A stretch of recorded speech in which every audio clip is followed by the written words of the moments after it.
Anyone else having a good time here? Yeah, 100%. awesome. Thank you. I want to invite our last speaker for the night. I know we've had some dwindlings, but everybody here, I can pretty much assure you, this is the quality of people I'm looking for these events. These are driven, motivated people, every one of you, and you all have that quality that you know is missing in most of society. You are listeners, you speak with compassion, and your personal reasons are probably for more than just yourself. So thank you. This is the theme I'm looking for at these events. And if you have not filled out your polling sheets, I will arm wrestle you before you leave. Teryhn will tackle us if we don't succeed in getting those polling sheets. So, polling sheets. I'm pretty sure no one wants to see a pregnant lady putting herself in that situation. So, polling sheets, please. All right. I want to invite the last speaker of the night because he's just, I can't, man. I can't talk about you properly. You just make me gush. So please just come on up here, Robin.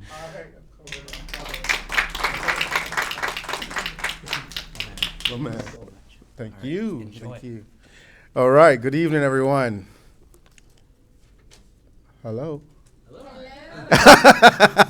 Are you guys tired or what? Yeah. Do I have to make you stand up and do a little bit of jumping jacks or that kind of a stuff there? You know what I mean? Come on, guys. Are you feeling all right? Yes, I like it. Sorry, I'm an energy king, all right? My energy's off the chart no matter what time of day it is. And I'm delighted to be here today. I'm very happy. I learned a lot. I made a lot of new friends, and I'm happy that Matthew asked me to come back a second time. Well, my third time, because I spoke this morning, and to able to share my story, share my mindset, and with health and wellness with you all wonderful people here today. And you might ask yourself, who is this black guy talking to you? And where is he from? And how did he get here? And what does he do? So allow me to humbly tell you a little bit about myself. I'm from a little island called Dominica, and I grew up there. I'm trying to make you guys laugh as I go along. I grew up in Dominica. I was born out of 27 kids. My father has 27 kids. My mom have 6 of us. I'm the second of 6 children. My mom abandoned me when I was a week old. So in 2 weeks, I was drinking out of a bottle already. And then she took me back, and then she gave me back to my grandmother when I was 3 years old. My father never took care of me. He was never around. And I grew up with a grandma who was an alcoholic and suffered from a lot of different disease. She couldn't read, she couldn't write. I had a whole bunch of uncles that was on drugs as well, so therefore I grew up around drugs, guns, and bums. But that wasn't my mindset. I had a different outlook on life. I was bullied a lot. I was treated very badly. I was told that I would never make it. I was told that I will grow to be nothing and I'll end up like a bum on the streets. And I was like, all right, no problem. I'm going to show you how great I am. So like my friend here who started a business, by that time, he was like 7 years, 8 years old. At 8 years old, I was climbing trees and I had no way out. But I was an entrepreneur. I used to make little stuff and go selling from door to door. Hence the reason I'm skipping stuff here now because I have a lot of stuff to speak about. And then I fast forward and I became a liquor menace, Dennis the Menace in society, to the point where parents would beat their kids not to talk to me because I was so bad in society. And I learned to read at 14 years of age. I taught myself to read. I stole people's books in school so I could read. Yeah. And it's quite crazy because I'm getting a little emotional there, but it's all good. So the reason I'm saying all of this is because this is going to create the platform of what I'm going to speak about in a minute. Also, when I was 21 years old, I was 21 and a half, 22. I was in a coma because I committed suicide. And I said commit because I did it. They found me in time. So they flushed my system and brought me back. So I was dead. I then came back. But I wasn't, I was always a flamboyant, energetic guy. I was the life of the party. And when I came back, I found myself with a whole bunch of people, elderly people around me, and I was like, where am I? Blah, blah, blah, blah. And they told me what happened, and I vowed never to let this happen to me again. That means that I was going to transform my life. However, life didn't transform me as yet. I was homeless like 12 times. I sleep on people's floor. I became a high school teacher, and I was living out of my car for about 8 months. And but I was eager to succeed. So I built my career on begging. At the time, GoFundMe was not existing. GoFundMe was sponsor sheets back in the days. I don't know if you guys know what sponsor sheet is. Sponsor sheet is where you say what you are, what you're going to do, and then there's a whole bunch of little slots, and you go from door to door knocking on people's door, and you'll ask them to donate $2 or $3, and you're going to use it for a different cause. Almost like what the Girl Guides do with the cookies. But now you have GoFundMe, so you have digital sponsor sheet. That's what it is right now in 2022. And so that's how I built my career. But I wasn't always a great speaker, because people would close the door in my face. And I was asking myself, why would people close the door in my face? Well, one, I wasn't dressed properly. Yeah, because I was a little rascal. I didn't learn how to dress. So but then people never take care of me. Yeah, people were shutting the door in my face. Who's this guy knocking my door? Right? You'd call the police because I was looking like a, you know the word, right? So fast forward, I asked myself, all right, I'm going to change my dressing. And then I started dressing a little bit better. How, you may ask yourself, how did I do that? Because I had to sit down and ask myself, what do I want out of life? Where do I want to go from there? How do I want to live my life, and who I want to live my life as? And what do I want to live my life as? By that time, I was counting words, and I was reading a few books, and Rich Dad, Poor Dad, Napoleon Hill, Who Moved My Cheese, I remember one principal gave me a book, How to Win Friends and Influence People. These were the things that I was starting to read, and I was starting to develop a kind of sparks and an energy and a vibe. So then I realized, oh, I have a bad accent, so people still was not listening to me, so I changed my accent. So I learned how to speak properly because I grew up speaking patois, broken English. If I speak it, you won't understand. And I was getting a little more results, but guess what? I came up with an introduction. So when I knock your door and you open, I will not allow you to say hi. I would just start rambling on, and I will tell you what my name is. I don't want to go into it, but at the end of it, when I'm done, you'd give me every penny you had in your cash tin. Literally. And I became so good and so expert of speaking that I was making $500 in half an hour. And that's how I sent myself to high school. That's how I sent myself to college. That's how I sent myself to all the karate tournaments that I ever compete in overseas, and winning every single time because of a mindset that I'm going to talk to you about in a minute. And then when I came back, I would go to every newspaper, every radio station, get my name out there, because I was going to be the best martial artist in the country. Now I'm one of the best in the world. However, it didn't start like that, because I was remembering the people who said to me, I will never make it. I'll never amount to anything. So I always remember those words, and I'm like Muhammad Ali. I'm going to show you how great I am. Watch me. Even my school teachers told me I would never make it. So when everybody abandoned me, I didn't abandon myself. I grew. But growing is hard, especially when you're growing between rocks. You might be in an area in your life right now where you might be between a rock. I don't know. Like my friend said, he was going through some financial situation, and he had to come up and he had to bounce back. That's the mindset. That's called a CEO mindset. Because life, people keep getting what they're getting for thinking what they're thinking. If you think bad and you think negative, you're going to receive bad and you're going to receive negative. If you think positive, you're going to receive positive. You put that energy out there. So plan your life. That's what I had to do. I had to plan my life. But some of us plan our life very early. Some of us plan our life very late. Because if you don't plan your life, life is going to plan you. And when life plans you, you're not going to like what you get. Because you were not specific about what you wanted. You see what I'm saying? So, but if you go and you pray and you say, you know what, I want a white car with beautiful rims, heated seats, anti-skid, whatever tires, whatever you want, be specific about it, then that's what you will get.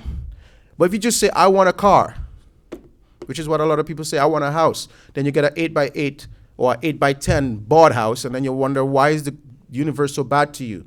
It's not the universe, it's you. Because you were not specific. You just say, I want a house. You didn't ask what kind of house you wanted. So I learned very quickly, because all I wanted to make it, but I didn't ask how.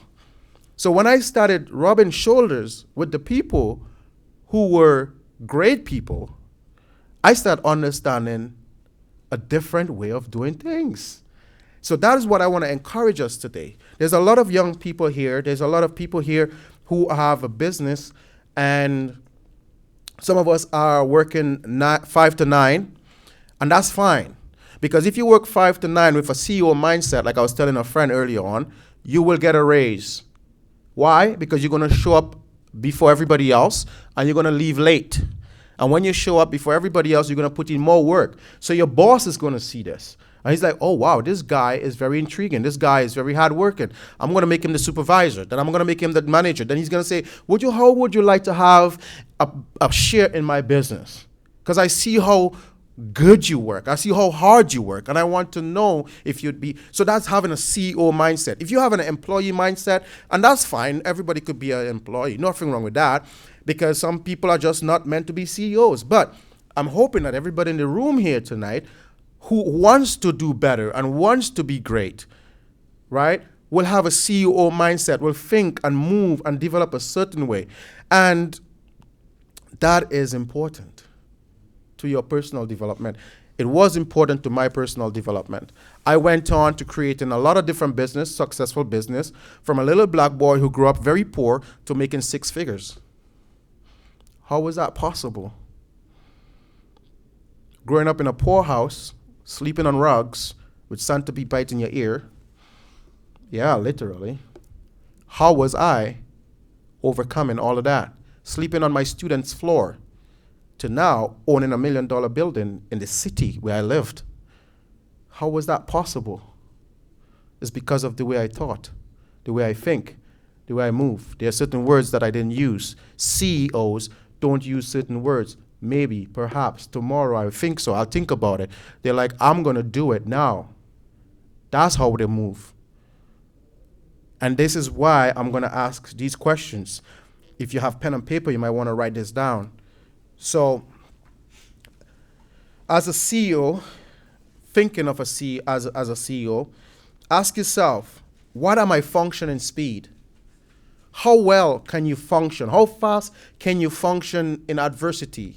Like I remember my friend here was saying, when the rain came and it wets all the clothes, he didn't have put it in the dry. It's too much. So he will hang them at different times, different intervals until they are dry. How well can you perform under pressure? What's your functioning speed? As a CEO, you have to ask yourself, what is your processing speed? How well can you process the information that you get in front of you? You're into real estate. You know the market goes up and down, whatever. You got to ask yourself, how well can I process this information with all the noise going around you? How well can I do that? You guys speak about recession, but I want to tell you a little secret. I grew up in recession. My whole life was a recession. So what you guys complain about is what I lived my whole life. But guess what? Just like my buddy here, Robert, I know how to deal with recessions because I lived it. It was part of my everyday's life. So I had to learn to adapt and not lose my face and not lose my energy and not give up. That's why my mantra is not giving up. The next question you want to ask is, what is my expansion speed? If you are creating a business and you want to grow, ask yourself, how fast can I expand? from 0 being negative, 10 being the best. What is my expansion speed? Can I expand at a certain rate that's going to help me to grow and motivate and move up? The next thing you want to ask yourself is, what is my timing about? Like, I'm a martial artist, 7th degree black belt, and I am a Medal of Honor from the president of my country. Could you imagine? Yeah. So that's an accomplishment, because I know plenty principals and lawyers and doctors who will never attain this. But I predict that when I was 8 years old. I saw it on TV in my neighbor's house, standing on a block, peeping into the louvers. And I was like, one day I want to do this. One day I want to achieve one of those. So I had to perform and position myself. But I didn't know what I was doing at the time, because it's just something burning inside me that made me do this. Not only I was transforming into a CEO, hence the reason why I started creating different businesses. And I positioned myself. As a CEO, you must ask yourself, how fast can I grow? And what do I need to grow? What are the steps that I need to take in order to grow? If you can answer these questions, you're going to be awesome. Because lots of people want to grow, but they never ask themselves, how can I grow? What do I need to grow? Where am I going to grow? What kind of soil am I planting? CEO, think of all those things. Having a warrior mindset is so beautiful that it takes your mind out of a slavery. Because when you're an employee, that's what you are. You're a slave to the system. If you didn't know, now you know. Sorry to burst your bubble. So emancipating your mind. A CEO, he emancipates his mind, and he thinks of 10 years, 15 years ahead. You see the future before the future could even see you, because you're planning your life, okay? As a CEO, I'm trying to compress a lot of information here in a short space of time. You got to ask yourself, what's my system? Everybody needs a system. If you want to be a successful and you have a good team, you need a system. What's going to work for us? Robert has a system that works. I'm so excited to learn from you and see what you have, because a system is what determines your steps. And that's going to take me to my next point, which I have a quadrant. Who have read Rich Dad, Poor Dad? Beautiful book, right? And that book was the book, and I regret that I didn't read it earlier on because I hated reading. But when I did read it, that was a book that helped me to get my first piece of land at 29 years old. Crazy. And at 32, 33, started building my house. It was because of Rich Dad, Poor Dad. Because my grandmother used to say, I born in this world with nothing, I'm going to die with nothing. And I was like, nope, I'm not doing that. I'm not following you. She's like, who you think you're talking to? I'm like, no, I'm not, no disrespect, Grandma. I just don't want, I want to achieve greatness. I see how you struggle. Because she walks 10 miles to the garden and 10 miles back with load on her head. And she still died poor. I didn't want to die poor. I wanted to help her.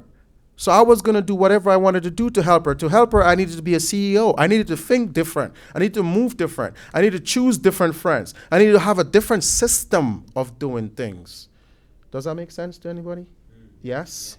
Yes? All right. So when you figure out how you want to do things, you're going to have a quadrant. It's all positive. You're going to have a campaign. Ask yourself, how do I motivate myself, your team? Because in the beginning, your team might just be you. So you got to ask yourself, how are you going to be motivating that team? Okay? Ask yourself, how am I going to motivate the team that I already have? Maybe you might have other people. Like, for example, the young girl. I like that story. All right? The young girl, okay, you need a team. How am I going to motivate that team? Give an incentive. All right? Not just work by the hour, but hey, if you sell 100, you're going to get a commission on the profit. People want to work, so that is motivation for that team. And that's why I like coming to network like that, because so many different stories that you can relate to. Then you want to ask yourself, what is your operating system? How impactful is my business to grow? You're going to find a problem and a solution for someone, solve that problem. When you find that problem, you solve it, Then you have leadership, interpersonal skills. As a CEO, you gotta have interpersonal skills. You gotta love people. If you don't like people, you gotta now engage and grow to like people. Go read certain books, watch certain shows. Now we have YouTube audios, play it in your car. Like my car for many years was University on Wheels. So when all my friends was playing dancehall music and soca and everything else, and they're jamming, I'm listening to Rich Dad Poor Dad. I'm listening to Napoleon Hill. I'm listening to the 48 Laws of Power. I'm listening to everything that I can to empower myself to make me a better person. And how can I beat the system? Very important. Not cheat the system, beat the system. That's a difference. I don't like cheating. I'll pay my taxes, but I want to know how I can pay less taxes. So that's beating the system. You understand? Because the rich does it. So how can I put myself in that position of the rich? So that's going to bring me to another point later on. Then relationship, networking. This is why we are all here. To learn from each other, to grow from each other, to empower one another, to move up and grow up and stay up. And this is important. If we have proper network, that will give us a proper net worth. We all know the saying, so I'm not going to go into it. All right? As a CEO, you must have the right story. You must have the right team. You must have the right data. You must have the right strategies. Very important. When you have all those things properly lined up, guess what? You're going to get great results. And that's a fact. I didn't make it up. The great guys before me, Ford, all these rich guys, they know that. This is the reason why they are. KFC, McDonald's, all these wonderful guys, Lamborghini, all those guys. That's what they did. I'm just doing it in my own way and saying it in a way that you might be able to understand and relate with me so that we can become better and grow as individuals. Does that make sense? Yes. All right. As a CEO, you need to know a few things. When you're developing a CEO mindset, I want to leave 7 of them with you and maybe you have 5 minutes left. And maybe you might want to ask me 1 or 2 questions. 1, do not resent. When you're having a CEO mindset, do not resent. All right? Do not resent your competition. Don't get mad because your friend sells 5 more houses than you, but be inspired. Be motivated. Because once you resent, and that's why poor people remain poor, because poor people resent rich people. And because you resent rich people, you'll never learn about money. You'll never understand money because you don't like rich people. So what did I do in my country? I start rubbing shoulders with rich people. I start thinking rich. I start wondering what they do, where they go, where they hang out, what they eat, what they don't eat. And because of that, I became the personal trainer of the Prime Minister's top lawyer.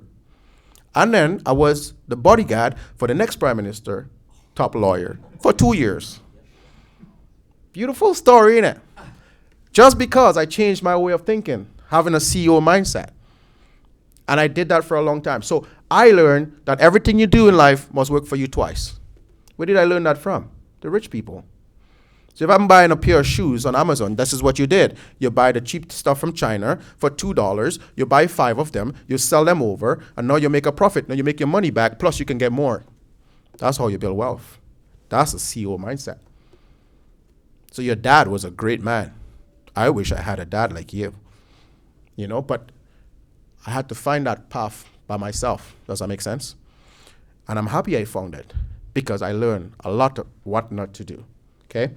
Number 2, represent yourself well. As a CEO, we have to represent ourselves well because we are our brand. I am my brand. None of you could tell my story like me. I can't tell your story like you. When you learn to represent yourself, there's a saying, be careful who you send to represent you. Because the person who represents you could build you or break you. So you got to have good people on your team. Because when they go speak about your product, they must speak highly of you. Not perhaps and maybe, and I think my boss is a good guy. No, my boss is the greatest guy in the world, even when he makes you mad. Because your boss gives you an opportunity to do something that you have never done before. All right? So all that is a CEO mindset. All right? Be inspired. Number 3, be inspired, be empowered. Ideas is great. Number 4, positioning yourself. All right? Mastering your craft. As a CEO, to have a CEO mindset, you got to master your craft. You got to position yourself in order for it to achieve greatness. There's a little fish that swims with the shark. When the shark eats, it takes the crumbs. It never complains. One, it gets protection from the shark. And two, it gets big while protecting the shark. And when the timing is right, it goes out on its own. Beautiful. I'm that little fish. What is the name? Remora. Here you go. I couldn't think of the name. Remora. So you know I'm not lying. So I am a Remora. I position myself because timing is everything. Timing can break you or timing can build you. You cannot unring a bell. When it go down, that's it. It can't come back. So we got to make sure we position ourselves with the right information, right data in order to achieve greatness. And that's how a CEO think. So if you were here today and you were thinking, am I a CEO? Probably you are. If you're not there yet, after this information, I'm hoping that you could say, yes, I want to change my mindset because I want to grow I want to dress for success. I want to grow up, stay up, and be as powerful as I can. And last but not least, give yourself permission to fail. CEO do not resent failure. They embrace it. Embrace your failures because your failures are your stepping stone to your success. And that's a fact. I could have stayed in the hospital. I could have gone and do drugs. I could have say, okay, I'm poor. I couldn't live in my car for the rest of my life. And guess what? It's fine. I want to tell you a quick story before I leave. When I moved here, I resigned from a high school teacher that I taught for 15 years, left everything, left my business, left everything, moved here, start from zero.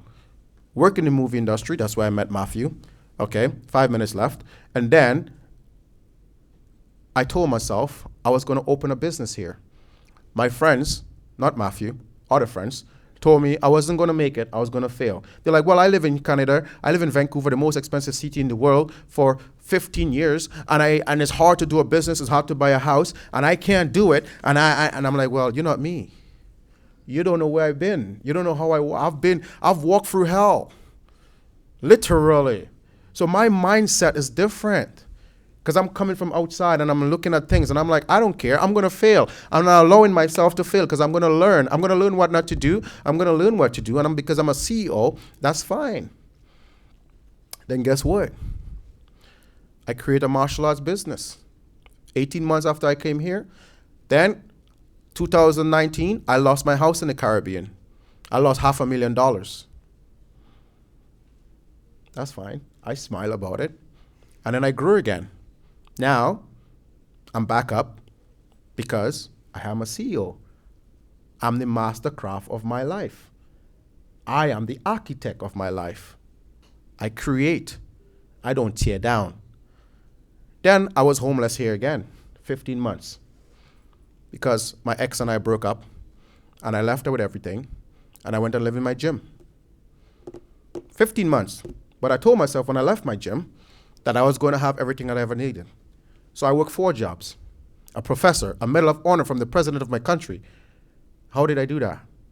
I was removing graffiti from the side of the roads. Still teaching kids, because I love kids. With a smile on my face. Nobody knew I was homeless. I was living in my gym. Nobody knew. I had the biggest smile. And I kept a big upbeat. After 15 months, I raised $60,000. And I bought my first apartment. Then I walked into the dealership and I bought a brand new truck.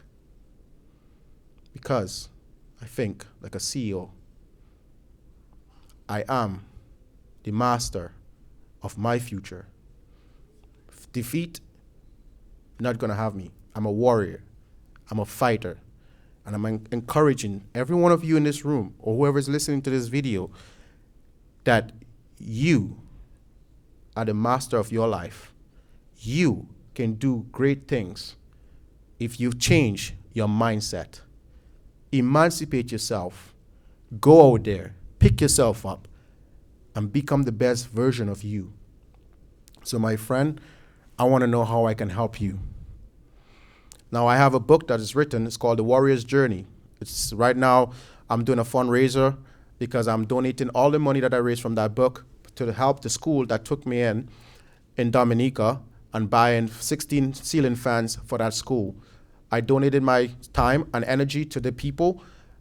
Every year, I help one poor child to go through high school and reward them for being an architect, because I have an associate degree in architectural design. I have a construction company, and that's my way of giving back, because God has been good to me. And so now I have taken the sponsorship to a higher level. So now I'm doing something for the entire school, because they lost the whole school during Hurricane Maria. And I'm not taking any money that I wrote from this book. I'm putting all the money to charity that I raised. So if you would like to help and you'd like to sponsor, I would appreciate your help. Thank you very much for having me. If you have any questions, I don't know, Matthew, 2 minutes or whatever, or no, stay there. All right, if you have any questions for me, feel free to ask me. 2 minutes, Matthew said. I appreciate everyone. Thank you so much.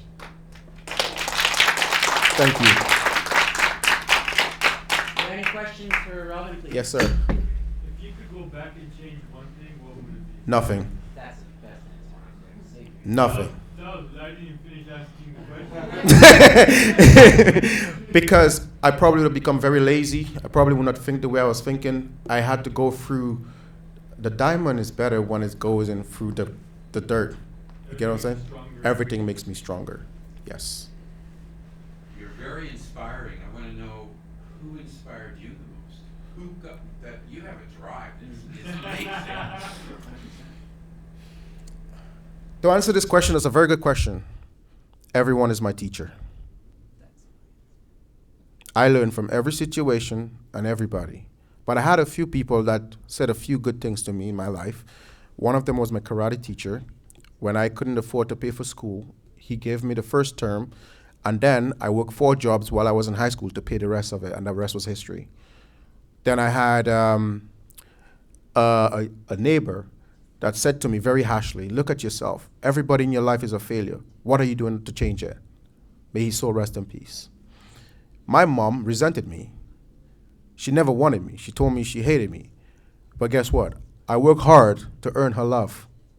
And when she died from cancer, I gave her the best send-off in the world because I forgave her. And so my dad, I went and looked for him and forgave him. That's the reason. Because as I said, as a CEO, you do not have resentment. And that's a hard lesson. It's very hard. Because most people hold things on their heart and they wonder why they have high blood pressure. They wonder why they have diabetes. They wonder why they get a stroke. They wonder why, seriously, you know what I mean? But when you forgive, the power of forgiving is unstoppable. If you can forgive the person that hurt you the most, I don't care if it's an ex, a family member, a child, just forgive them. Matter of fact, forgive yourself for hating them. And then come back 6 months later and tell me how you feel. I guarantee you won't feel the same. You'll feel so light and so beautiful. Yes, sir. You're welcome. All right, any more questions? That's it?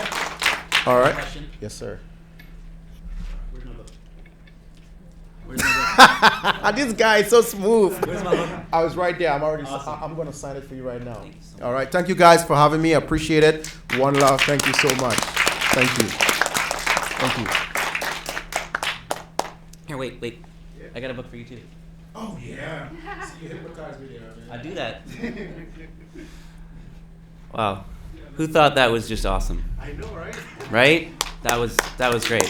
Thank you so much, man. He spoke at my first event, and that was back in February 2020.